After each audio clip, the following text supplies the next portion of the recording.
Salam sejahtera semuanya kepada para penonton tanya jawab yang berbahagia. Semoga video ini bisa memberikan pengetahuan dan edukasi kepada para penonton, dan jangan lupa untuk like dan subscribe channel ini ya. Selamat malam Ariga. Selamat malam.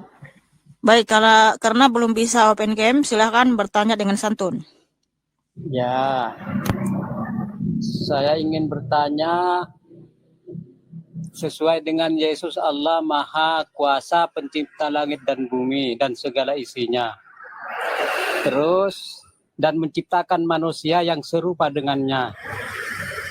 Pertanyaan saya, apa maksud dan tujuan Tuhan Yesus menciptakan langit dan segala isinya dan menciptakan manusia yang serupa dengannya?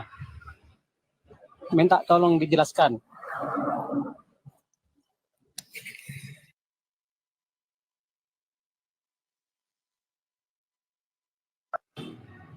Mikana nggak ada suaranya, Mikana. Oh iya ya. Tujuan Tuhan Yesus menciptakan manusia. Di Kejadian 1 ayat 26 sampai 28, firman Allah ya. Baiklah kita menjadikan manusia menurut gambar dan rupa kita, supaya mereka berkuasa atas ikan-ikan di laut dan burung-burung di udara, dan atas ternak dan atas seluruh bumi, dan atas segala binatang melata yang merayap di bumi. Maka Allah menciptakan manusia itu menurut gambarnya, menurut gambar Allah diciptakannya dia laki-laki dan perempuan diciptakannya mereka. Allah memberkati mereka, lalu Allah berfirman kepada mereka, beranak cuculah dan bertambah banyak, penuhilah bumi dan taklukkanlah itu. Berkuasalah atas ikan-ikan di laut dan burung-burung di udara dan atas segala binatang yang merayap di bumi. Jadi, tujuan Tuhan Yesus Kristus menciptakan manusia adalah sebagai raja di bumi ini untuk berkuasa atas bumi ini, menaklukkan segala binatang dan juga menguasai bumi ini. Jadi tujuan Tuhan Yesus menciptakan Adam itu sebagai raja di bumi ini. Dan juga diciptakan untuk hidup kekal, bahagia dalam kemuliaannya ya. Begitu tujuannya.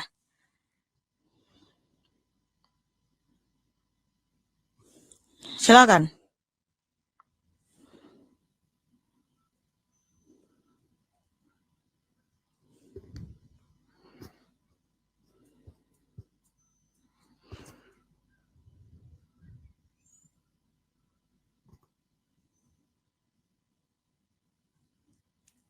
Ya silakan. Ada lagi? Mana nih?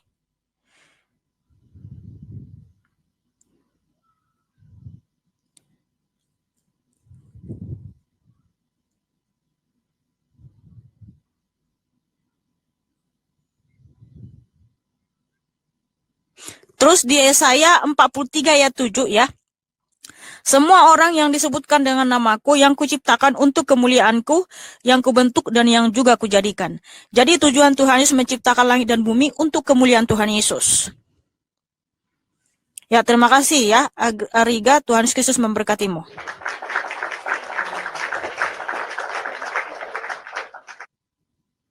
Selamat malam, Nyong. Halo, Nyong. Selamat malam. Belum bisa open cam ya? Nggak bisa, Bu. Oke, tolong bertanya dengan santun. Silakan. Satu saja pertanyaannya. Baik, terima kasih atas kesempatannya. Izin nih mau bertanya. Mbak Mika, ini kan sering sering terjadi misalnya ada orang yang berdoa, saya cuma mau tanya saja nih Bu, ada yang berdoa sembuhkan orang sakit, itu dia mengatasnamakan Tuhan, tetapi kuasa setan yang dia gunakan. Kira-kira itu menurut Mbak Mika bagaimana? Apakah itu termasuk kuasa Tuhan atau gimana? Coba saya minta tolong untuk dijelaskan dan dijabarkan secara detail itu bagaimana itu kira-kira orang seperti itu. Oke. Terima kasih Mbak. Silakan Bang Jack. Iya, jadi nama Yesus itu sejak di zaman kisah para rasul pun sudah digunakan sama orang yang bukan murid-murid Tuhan Yesus. Tetapi tujuannya berbeda. Tujuannya Bentar-bentar, untuk memperkaya sepertinya bukan kayak gitu pertanyaannya. Ada murid Tuhan Yesus, ada orang Kristen gitu kan. Lalu gimana tadi Nyong? Bahwa dia bisa menyembuhkan orang dengan kuasa iblis tadi kan gitu Nyong ya? Ya dia sembuhkan orang mengatasnamakan Tuhan, tetapi yang disembuhkan itu dia pakai kuasa gelap. Dalam waktu yang sesingkat itu, hampir 50 orang itu sembuh dalam waktu sesingkat itu. Apakah itu juga termasuk dalam suatu mujizat dalam waktu yang singkat? Oke, saya ngerti. Tapi bentar dulu Bang Jack, enggak. Mana ada orang bisa menyembuhkan, membuat mujizat dalam nama kegelapan? Enggak bisa. Ini menurut pemahaman saya, Itu kan menurut pemahamanmu. Logis, berpikir logis ini. Logis di mana? Tuhan, nama Tuhan itu saja yang berkuasa. Tidak ada seorang pun di dunia ini yang bisa melakukan mujizat di dalam nama yang lain selain dalam nama Tuhan Yesus. Gini Bu, gini. Kan begini, misalnya ada 20 orang nih. Dia sembuhkan dalam waktu sekitar 10 menit itu semuanya dia sembuhkan. Itu tipuan. Oh ya, itu kalau memang seperti itu. Iblis itu tidak pernah menyembuhkan. Dia hanya menipu saja. Berarti dia pakai kuasa gelap ya, Bu? Iya, itu hanya tipuan saja. Iblis itu nggak bisa menyembuhkan, saudaraku. Yang bisa menyembuhkan itu hanya Tuhan Yesus. Hanya nama Tuhan Yesus yang berkuasa karena dia Tuhan Allah yang sejati. Baik. Terima kasih. Kemudian juga gini ya. Waktu kalian pergi pesugihan, lalu untuk meminta kekayaan, ingat ya, iblis itu tidak pernah memberikan kalian kekayaan. Makanya saya dengar-dengar ya kesaksian orang-orang yang pernah pesugihan itu. Apa yang disuruh iblis itu yang dilakukan? Bagi-bagikan hartamu kepada orang miskin. Itu dia curi firman Tuhan. Jadi iblis itu nggak pernah memberikan kau kekayaan, nggak pernah memberikan kau berkat, nggak pernah menyembuhkan kau. Dia cuma nipu. Makanya saya dengar kesaksian ya, ini kesaksian yang saya dengar dari orang-orang gitu. Kalau dia pergi pesugihan itu, apa yang disuruh iblis itu yang dilakukan? Bagi-bagikan hartamu. Makanya orang yang melakukan pesugihan itu dia bagi-bagikan harta karena suruhan iblis itu. Karena iblis ini tahu firman Tuhan, dia makanya iblis ini suka curi firman Tuhan, saudaraku. Karena Tuhan Yesus menyatakan di Matius 5 ya. Matius 5 ayat 7. Berbahagialah orang yang murah hatinya, karena mereka akan beroleh kemurahan. Jadi siapapun yang suka membagi-bagikan hartanya kepada orang lain, dia akan semakin banyak berkatnya, semakin banyak kekayaannya. Berbeda sama orang yang pelit. Nah, tetapi ingat, ketika kamu untuk mendapatkan kekayaan dengan cara kamu pesugihan, kamu telah mempersembahkan hidupmu kepada iblis itu. Kamu telah mempersembahkan hidupmu kepada kegelapan. Tapi yang kau lakukan, membagi-bagi berkat itu, membagi-bagi hartamu kepada orang miskin, memang hartamu akan semakin banyak. Karena Tuhan Yesus tidak bisa menyangkali firman-Nya. Makanya semua orang di dunia ini dari golongan manapun, kalau dia suka membagi-bagikan hartanya, dia akan semakin kaya. Iblis itu suka mencuri firman Tuhan, saudaraku. Ya seperti itu, Jong ya. Udah jelas sekali itu. Terima kasih. Tuhan Yesus memberkatimu. Boleh, ayo. Ya, apa lagi? Jadi begini, kalau misal menurut Mbak Mika begini, dia menyembuhkan orang pakai kuasa Tuhan dalam waktu sesingkat itu tuh benar atau tidak? Silakan nih Bang Jack. Satu lagi ya dijawab nih. Gini, kamu kalau ada hamba Tuhan pakai nama Yesus, kamu jangan curiga. Kalau dia memang pakai nama Yesus, dia bertobat sungguh-sungguh, dia orang berbuah, dia memang pelayan Tuhan, kamu harus percaya.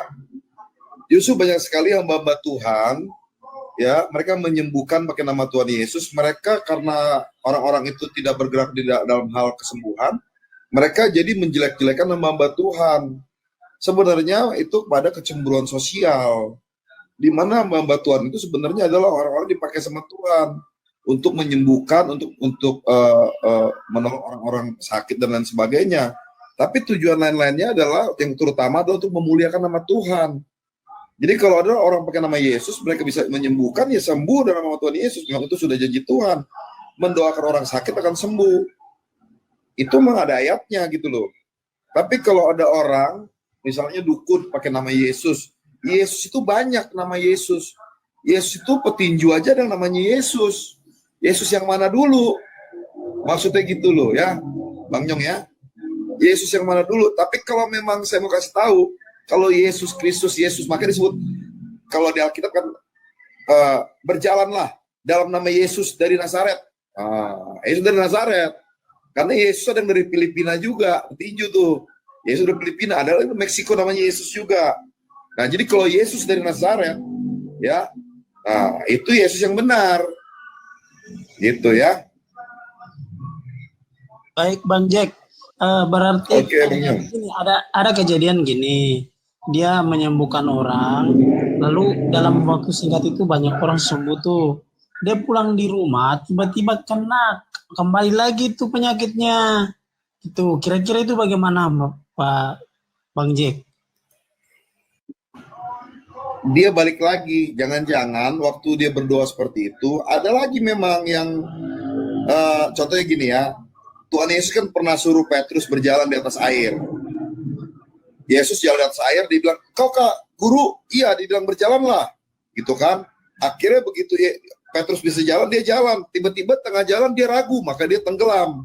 Nah, bisa jadi ketika dia mau disembuhkan itu, dia sembuh tuh. Dia merasa bahwa ada sesuatu kekuatan daripada sorga dilepaskan dalam kehidupan dia. Tapi di tengah jalan, dia ragu-ragu. Di sebuah penggasi, wah, dibohongin lagi sama iblis tuh, sama setan tuh. Wah, kamu masih sakit, kamu masih sakit lagi dia. Jadi yang disalahin jangan hamba Tuhannya. Yang disalahin orang sakitnya itu. Iya, oke. Terima kasih Nyong ya. Bentar, udah cukup Nyong. Mbak Mika, enggak, ini sebentar Apa saja, lagi? sebentar saja, mohon maaf, sebentar saja. Jadi begini, saya juga pernah baca ada salah satu penulis itu dia menulis tentang kuasa setan menyembuhkan orang sakit menggunakan itulah dia menyembuhkan orang sakit menggunakan kuasa setan. Hal itu terbukti loh Bu. Nah, udahlah, kamu nggak usah ngomongin setan di sini. Udah, sudah cukup. Sebentar, nggak ada itu. sebentar, Saya nggak mau percaya itu. Nggak ada, saya nggak mau percaya itu. Terima kasih, God bless you. Iya, saya sandingkan saja. Iya, nggak ada itu. Kenapa kamu di sini lagi apa ini? Lagi kampanye setan kamu di sini? Maaf ya, tidak. Enggak, jangan kamu arahkan ke situ lagi ya. Enggak ada setan bisa menyembuhkan. Terima kasih, God bless you. Enggak ada itu. Mana ada setan bisa kayak gitu, saudaraku? Kamu ini kayak kampanye setan di sini. Malam Noci Suli. Selamat malam. Silakan buka kamera, saudaraku.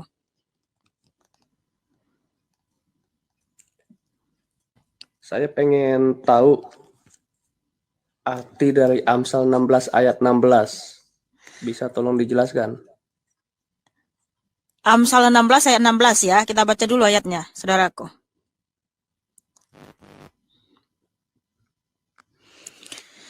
Memperoleh hikmat sungguh jauh melebihi memperoleh emas, dan mendapat pengertian jauh lebih berharga daripada mendapat perak. Yang itu kah? Iya, betul. Ya silakan teman-teman, ada yang mau jawab?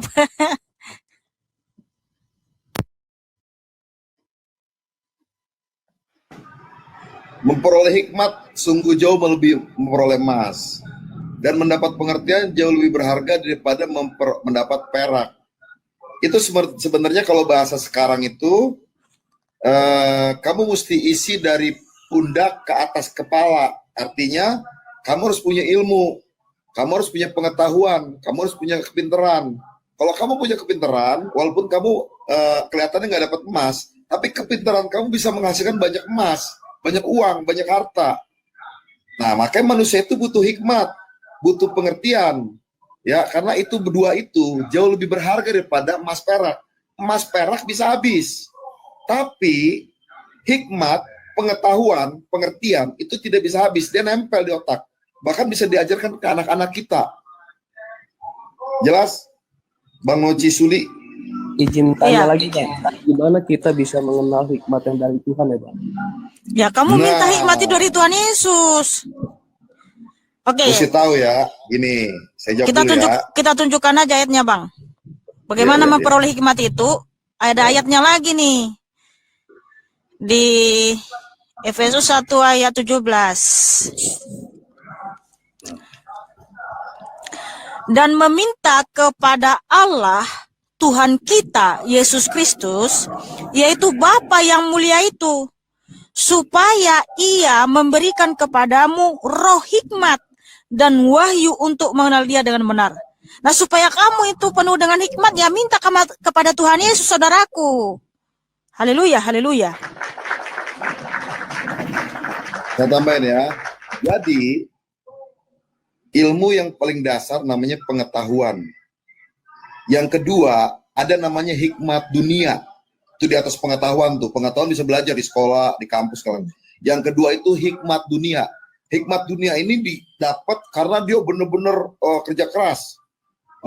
Mendapatkan hikmat supaya dapat kepintaran. Tapi yang ketiga, hikmat dari Allah atau hikmat yang dari atas. Nah, ini hikmat yang dari atas, ini hikmat yang dari, ini kepintaran yang di atas segala-galanya. Kenapa? Karena hikmat itu dikasih sama Allah. Bukan dikasih Allah. Biasanya orang yang punya hikmat dari atas itu, di dalam hidupnya itu ada yang namanya roh Allah itu sendiri. Sehingga orang itu bisa, makanya orang-orang apologet itu punya hikmat. Hikmat dunia tuh. Yang apologet di luar kekristenan itu hikmat dunia. Tapi mereka cuma bisa dilawan sama hikmat yang dari atas. Hikmat yang daripada roh Allah disebut makanya hikmat yang dari atas, hikmat dari Allah itu sendiri. Jelas? Jelas. Terima kasih. Kalau kamu mau berhikmat, kamu harus benar-benar berdoa sama Tuhan, minta perenungan. Nah, salah satunya yang membuat orang bisa pintar, bisa punya hikmat, dia merenungkan firman Tuhan itu siang dan malam. Itu biasa orang berhikmat. Oke, lanjut. Oke, Noci, terima kasih. Tuhan Kristus memberkatimu dan mengasihimu ya. Tepuk tangan buat Noci Suli yang cakep dan manis.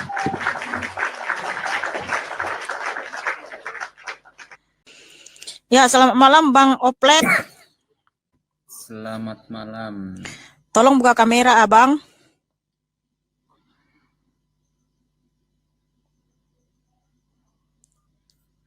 Selamat malam, izin bertanya nih. Ya, silakan Abang. Tuhan Yesus sama Tuhan Islam itu sama atau beda? Beda. Terima kasih Chandro, Ito Kuna Burju. Beda. God bless you. Silakan Ito Living. Kan semua Oke. Tuhan itu kan satu gitu. Oke Bang, kita jawab ya Bang Oplet ya. Oke. Ya, ini kami jawab sesuai dengan iman kami Kristen Bang. Jadi Bang, Tuhan itu Ya. banyak. Ya, yang bahkan yang mengaku-ngaku Tuhan juga banyak. Iblis pun mengaku dia Tuhan dan ingin disembah. Oke. Jadi banyak manusia juga yang ingin jadi Tuhan banyak. Kemarin sekitar tahun 80-an ada seorang bernama Jim Jones di Texas, Amerika, dia mengaku Tuhan. Oke. Ya, di Bandung baru-baru ini Bang, sekitar tahun 2018 kemarin, Cecep Solihin mengaku dia Tuhan dan ingin disembah. Ya. Nah, jadi Bang, nama Tuhan yang kami Kristen tidak akan pernah menyembah Tuhan yang seperti itu, ya. Nah, jadi Bang, saya katakan nama Tuhan yang kami sembah sesuai dengan Alkitab kami Kristen di dalam Keluaran 3 ayat 15 dan Yesaya 42 ayat 8 namanya adalah Yod-He-Vav-He. Ya, itulah namanya yang kudus. Eksistensinya adalah roh. Nah, nama Tuhan yang Abang sembah sebagai seorang Muslim namanya adalah Allah SWT. Eksistensinya zat. Begitu ya Bang Oplet ya. Oke? Iya. Nah, dan jika kita lihat turunannya Bang, Siap. pengajarannya dan peraturannya juga berbeda. Ya. Peraturannya juga berbeda, brother. Ya, di mana Yod-He-Vav-He mengajarkan untuk mengadakan korban pendamaian, ya, untuk mendapatkan keselamatan, ya, penebusan harus mencurahkan darah yang tidak bercacat celah. Sementara Allah mengajarkan untuk mendapatkan keselamatan dalam Abang harus melakukan amal soleh. Ya kan? Nah, yang kedua, Bang. Di dalam di Yod Hevave, Tuhan kami mengajarkan, Bang, ya, di sorga itu, ya, tidak ada kawin dan mengawinkan. Sementara Allah SWT melalui Quran berkata, ya, setiap orang itu mendapatkan 72 bidadari. Oke? Nah, jadi dari turunannya dan banyak lagi, Bang.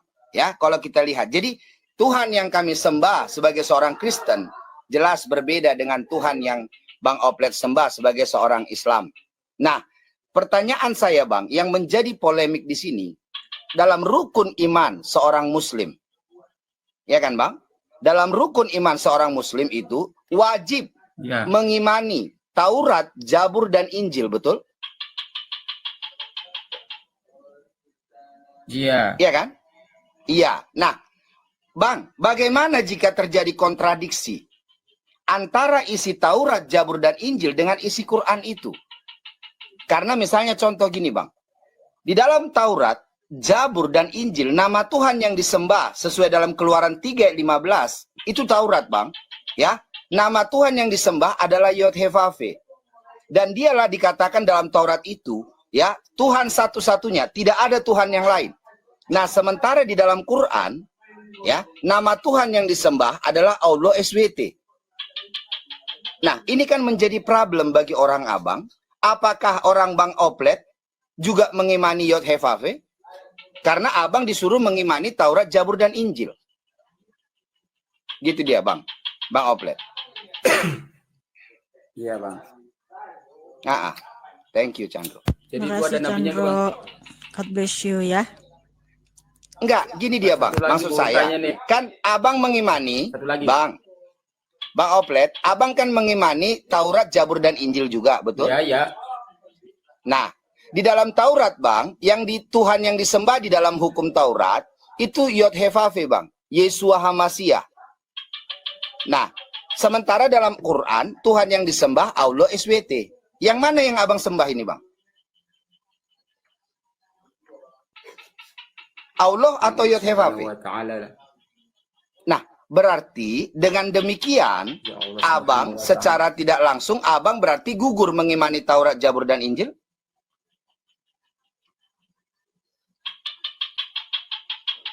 Apakah Abang juga berarti Abang tidak mengimani Taurat, Zabur, dan Injil? Ini sinyalnya jelek ya, kayaknya sinyal dia ya. Sayang sekali ya. Dia bingung, udah ngeliat mukanya bingung kali dia. Bingung kali dia, bingung Bang Opletnya. Iya, terlalu dalam itu. Bukan ini sinyal. Oh, sinyal. Sinyal Bang Jack. Bang Jack ini suuzon. Enggak, aku pikir terlalu dalam, jadi dia bingung liat mukanya itu loh. Tadi muter-muter itu dari sinyal. Oh gitu. iya, muter-muter Bang. Iya, Bang. Ya udah kalau Nggak gitu, apa-apa lah, Bang Oplet Maybe beli next, sinyal Bang. dulu Boleh lagi. kita diskusi ya. Iya, iya. Oke, terima kasih Bang Oplet ya. Udah. Kita turunkan dulu Bang Oplet. Soalnya Terima kasih. ya, Adonai Yesus HaMasiah memberkatimu saudaraku. Sinyal Iya, sinyalnya nggak bagus itu Jadi, ya. itu kan Kita ganti menjadi dulu. trouble, ya kan? Itu kan menjadi trouble. Di satu sisi mengimani Taurat, Zabur, dan Injil, tapi di sisi lain harus mengimani Al-Quran. Menyembah sesuatu yang tidak diajarkan adalah syirik. Itu kan. Ya, selamat malam Mustafa. Iya, selamat malam. Belum bisa on cam ya. Silakan saudaraku. Belum bisa. Mau bertanya, Ya, silakan. tadi kan Mbak bahas masalah patung. Terus? Terima kasih Chandro. Bahas masalah patung. Terus saya mau tanya, saudara Kristen kan Tuhannya Yesus. Yesus ini kan manusia. Bukan. Kamu tahu nggak arti manusia apa? Tunggu sebentar, Nikana. Abang tadi udah dengar masalah orang nanya tentang patung. Tapi saya udah jelasin tadi sama orang itu. Siapa itu Yesus? Ya, saya ulangi sekali lagi Bang ya. Yesus itu bukan manusia kayak kita Bang yang diciptakan Bang. Yesus itu adalah roh Allah Sang Firman, pribadinya Allah itu sendiri, yang berinkarnasi menjadi daging, mengambil rupa seorang hamba, menjadi sama seperti manusia, namanya Yesus, melalui perut Ibu Maria. Tapi rohnya itu yang berinkarnasi itu sudah ada dulu, sekarang sampai selama-lamanya. Maka dalam Wahyu 1 katakan dia itu Alfa dan Omega, yang awal dan yang akhir. Yesus juga itu. Nah, jadi Yesus itu bukan manusia kayak kita, Bang. Dia tidak lahir daripada sel telur wanita dan sperma laki-laki, Bang. Ya, dia cuma minjem perutnya Ibu Maria doang, rahim Ibu Maria untuk lahir ke dunia ini. Tapi rohnya itu sudah ada kekal, Bang, selama-lamanya.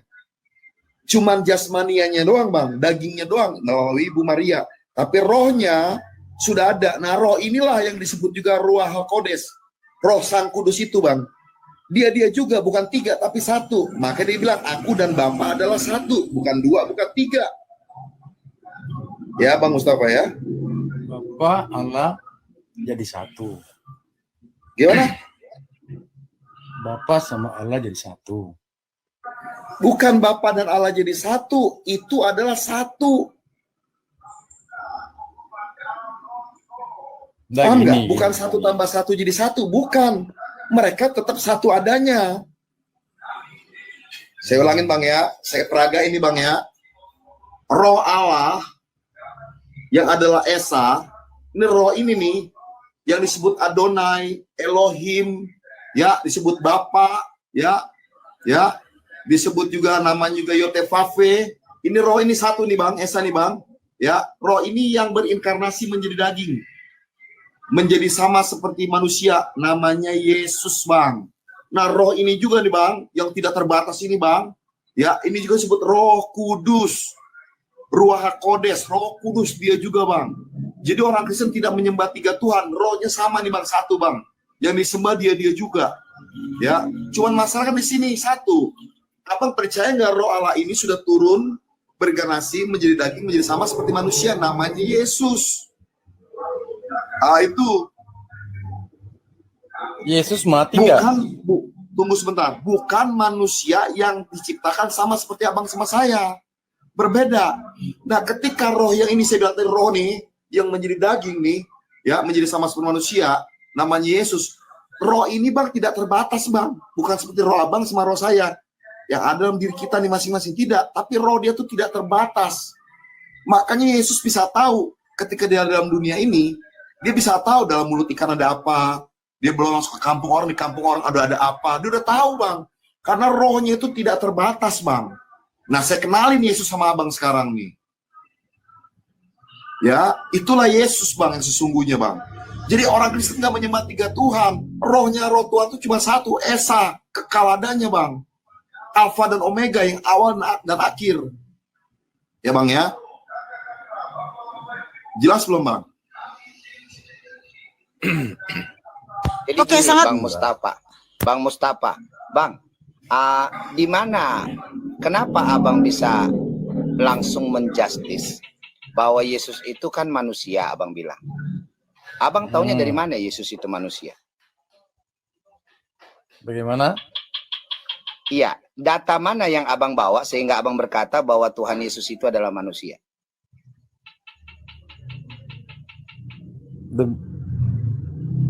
Yesus itu manusia. Iya kan? Iya, data dari Kan mana? dia kelihatan Dari kan mana, ada Abang? gambar. Iya, datanya di mana? Tahu. Dalilnya di mana? Ya, Kan ada Di mana gambarnya, abang ada bisa? ada videonya, ada filmnya. Dilahirkan dari Bunda Maria. Terus? Yang dilahirkan itu kan pasti manusia kan? Nah, itulah. Jadi gini dia, Bang Mustafa, izin ya. Saya kan, brother, berkali-kali saya selalu sebutkan. Mari kita menjadi orang yang pintar sebagai contoh, bukti ajaran agama kita, ya, dan bukti kualitas diri kita, Bang. Ya, memang seringkali penonton itu merasa lebih hebat dari pemain. Ya. Jadi pada saat abang yang seorang muslim tetapi merasa paling mengenal Tuhan Yesus kami, makanya abang menjadi blunder dan memalukan, Bang Mustafa. Saya ndak apa, cuman maksudnya kan kalau dilahirkan itu kan sudah pasti manusia. Menurutmu, Iya kan? brother, Sebelum dilahirkan itu kan kan dunia ini sudah ada. Iya kan? itu kan menurutmu. Apakah kau tahu siapa Tuhan Yesus kami itu? Apakah kau sudah pernah baca Alkitab kami dari Kejadian sampai Wahyu? Jangan kau memaksakan standar yang ada di agamamu, kau paksakan ke agama kami Kristen. Ingat, brother, hanya orang bodoh yang merasa lebih paham isi rumah orang lain daripada yang punya rumah. Paham ya? Gitu dia, brother. Ya, kalau kau pengen bertanya silahkan. Karena gini dia, jangan nanti Mustafa, kau pada saat kau merasa lebih mengenal Tuhan Yesus kami, tetapi pada saat saya tanya tentang Nabi Muhammad, kau nggak ngerti apa-apa. Boleh kita tes? Bukan saya mengerti, justru saya tidak mengerti karena saya tanya. Nah, kenapa kau bilang pasti manusia? Ya kan Kenapa dia kau berani dilahirkan. memastikan? Ya kan dia Dasar apa yang kau dilahirkan. punya? Bang Itu dia, Mustafa, brother, ya. Jadi saya tolong rasa diralat lagi omongannya. Bang Ya. Mustafa, tadi kan sudah jelasin ya. Jelas banget tadi saya ngomong tuh. Saya peragain tuh itu. Roh itulah Bang yang menjadi daging, menjadi sama seperti manusia. Caranya Bang harus lewat Ibu Maria, lewat rahim. Gak mungkin sekonyong-konyong dia tiba-tiba nongol di atas pohon. Tiba-tiba dia nongol dari keluar dari batu. Bukan dia nggak bisa Bang. Tapi dia sudah tentukan. Ya Bang ya. Dengan cara lewat rahimnya Bunda Maria. Tapi tidak dari sel telur dan sperma. Makanya Alkitab mencatat dia tidak ada bapaknya Bang. Jelas ya? Bahkan di Alkitab katakan Yesus itu ketika bertemu sama Yesus, dia nggak bilang ibu loh, dengan Ibu Maria. Dia tidak bilang ibu, bukan berarti dia kurang ajar. Dia ingin memberitahukan bahwa dia cuma numpang lewat dari perutnya rahim Maria. Jelas ya Bang ya? Oh bisa gitu ya, numpang lewat situ ya? Bisa Bang.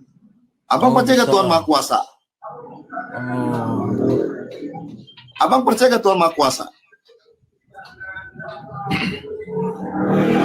Abang percaya gak Tuhan Maha Mampu?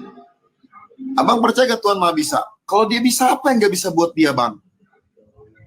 Aku bikin rumah, aku masuk ke rumahku, ya bisa aku Bang. Apa yang susah Bang? Kalau aku nggak bisa, aku bukan orang yang bisa bikin rumah itu. Sama Tuhan pun juga sama. Tuhan tuh maha bisa, Tuhan maha kuasa, Tuhan maha mampu. Justru Bang, Tuhan itu ajaib. Yesus itu luar biasa. Kenapa saya bilang? Dia bisa turun seperti menjadi daging menjadi sama seperti manusia, namanya Yesus. Dia Immanuel Bang, bersama-sama dengan kita. Itu Tuhan yang ajaib. Itu disebut Tuhan maha pengasih, maha penyayang. Dia buktikan Bang, kasihnya itu dengan bagaimana? Dengan cara dia turun, ya, menjadi daging menjadi sama seperti manusia. Bahkan Alkitab katakan, ya, dia mati buat kita. Kita kalau selama ini cuma dengar doang Bang, slogan Bang, maha pengasih, maha penyayang. Di Alkitab kami pun ada, maha pengasih, maha penyayang, panjang sabar, penuh setia. Tapi buktinya mana? Nggak ada yang bisa buktikan Bang. Yang bisa buktikan cuma Yesus doang. Di dalam Yesus doang kita bisa melihat yang disebut maha pengasih, maha penyayang, panjang sabar, penuh kasih setia. Cuma dalam Yesus doang. Tidak ada yang lain. Itu baru Udah namanya gini maha loh. pengasih, maha penyayang. Pernah saya lihat pendeta mengatakan Yesus itu pernah sekolah. Apa? Pernah saya lihat Gimana? pendeta mengatakan di TikTok ini, dia bilang Yesus itu pernah sekolah. Dengar Bang ya, saya jelasin lagi ya. Udah Bang, masalah lama sudah tahu. Sih gimana? Pertanyaan Abang sudah tahu. Saya jelasin Bang ya. Yesus datang ke dunia ini, dia disebut anak manusia. Dia Berarti manusia, lewat kan? Ibu Maria. Tunggu sebentar, saya jelasin Berarti dulu. manusia kan? Disebut anak manusia Dia kan? menjadi sama seperti manusia. Pahami dulu saya ngomong. Makanya Alkitab katakan dia tuh dia turun menjadi daging, menjadi sama seperti manusia in the flesh. Ya, in the sarke. Nah, Bang dengar Bang ya. Itu Bang, dengar baik-baik Bang ya, dengar baik-baik ya, dengar baik-baik ya. Ketika dia menjadi seperti anak manusia, dia lahir di kalangan orang-orang Yahudi. Dia mesti hidup seperti orang Yahudi Bang. Dia nggak brutal Bang. Dia ikuti semua tata cara, tradisi, semua adat istiadat orang Yahudi. Sebagai bukti bahwa dia harus mentaati seluruh hukum Taurat. Jelas Bang? Kalau dia datang ke dunia ini, dia nggak mengikuti aturan, Jangan-jangan dia bukan Tuhan, Bang. Karena Tuhan sedang bikin aturan, masa dia sendiri yang langgar? Paham nggak, Bang? Itu bukan sesuatu yang membingungkan, itu sesuatu yang udah dicerna. Ya. Oke. Abang nggak usah bingung itu. Dia pokoknya datang ya dalam rupa daging, ya, mengambil rupa seorang hamba menjadi sama seperti manusia. Ya dia ikutin, Bang. Dia pada hari disunat, lalu pada kelamaan disunat, lalu dia diserahkan. Ya, itu apanya, Bang? Siapa dengar baik-baik. Oke, Yesus, dengar baik-baik ya. Itu dagingnya, Bang. Ya. Ya. Oke. Dengar baik-baik. Ya, ini bicara dagingnya, dengar baik-baik ya. Bicara dagingnya, tapi rohnya itu dalam diri dia, Bang, itu sudah ada dahulu sekali sampai selama-lamanya. Artinya, Bang, dia harus ikutin peraturan itu, dia harus sekolah, ya, Bang ya. Dia harus disunat, dia harus diserahkan. Itu semuanya ada, semuanya. Sebagai tanda Berarti dia harus menjadi sama seperti manusia pada umumnya. Udah jelas belum? Berarti manusia ya? Loh, kan tadi saya bilang Bang Mustafa, menjadi sama seperti manusia. Bang Jack, mustahil memberitahu kepada seekor lalat akan manisnya madu. Tetap aja dia mencari bangke.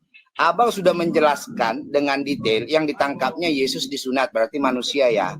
Dari panjang lebar yang abang ceritakan tadi, ya, yang abang jelaskan tadi. Nah, jadi dagingnya, Bang, it's enough, ya. Jadi gini, Mustafa, ya. Saya beritahu sekali lagi, semoga tersemogakan, brother, ya. Saya juga berharap jangan kita memperlihatkan kualitas ya pemikiran kita yang di bawah UMR, Bang, di room publik kalau boleh. Iya. Jadi gini dia, Bang, ya. Saya tidak memperlihatkan kualitas. Iya, dari panjang apa, Bang? Kalau boleh saya tanya, apalah yang abang dapat dari penjelasan Bang Jack tadi, Bang, panjang lebar? Tadi dibilang Yesus sekolah, ikut peraturan, disunat, iya kan? Terus apalah yang abang dapat? Poinnya yang abang dapat apa?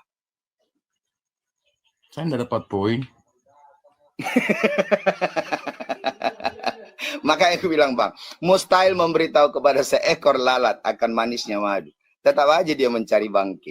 Ya, padahal Bang Jack tadi sudah dengan jelas memberitahu kepada abang, ya, kenapa Yesus itu lahir dari rahim Maria, ya, Bang, untuk menggenapi nubuatan di dalam Kejadian 3 ayat 15. Apakah Tuhan Yesus itu bisa datang ke dunia tanpa kelahiran? Bisa. Contohnya dalam Kejadian 18, di mana Tuhan Yesus itu sendiri datang menemui Abraham di bawah pohon terbantin tanpa melalui proses kelahiran. Dia makan bersama-sama dengan Abraham tanpa proses kelahiran, brother. Tetapi Tuhan kami, yaitu Yesus Kristus itu, teman, adalah Tuhan yang konsisten. Bukan Tuhan yang pelin-pelan. Yang hari ini berkata A, besok berkata Z. No.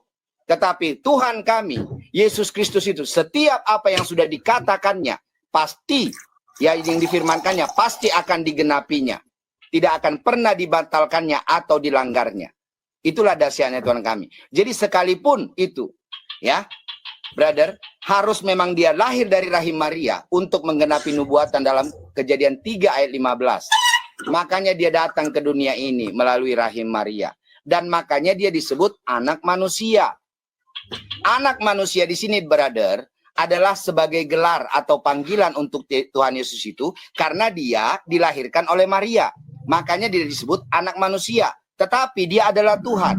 Makanya dalam Lukas 2 ayat 11, kamu boleh catat, Mustafa, ya. Malaikat datang turun dari surga, ya, berkata kepada gembala-gembala di Efrata, hari ini telah lahir bagimu juru selamat, yaitu Kristus, Tuhan di kota Daud. Jadi yang lahir itu Tuhan, bukan manusia, brother. Oke? Nah, dalam keimananmu sebagai seorang muslim, ya, apakah malaikat bisa berdusta? Silakan, Mustafa. Karena ingat, yang menyampaikan wahyu Allah kepada Nabi Muhammad adalah malaikat Jibril. Apakah malaikat bisa berdusta? Silakan, Mustafa, kamu jawab.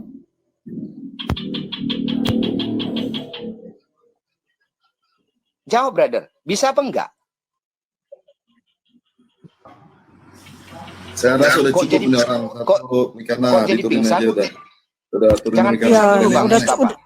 udah cukup kali. Udah bingung dia. Terima kasih Bang Mustafa ya. Adonai Yesus Hamasya memberkatimu saudaraku. Tepuk tangan buat Bang Mustafa yang cakap dan manis.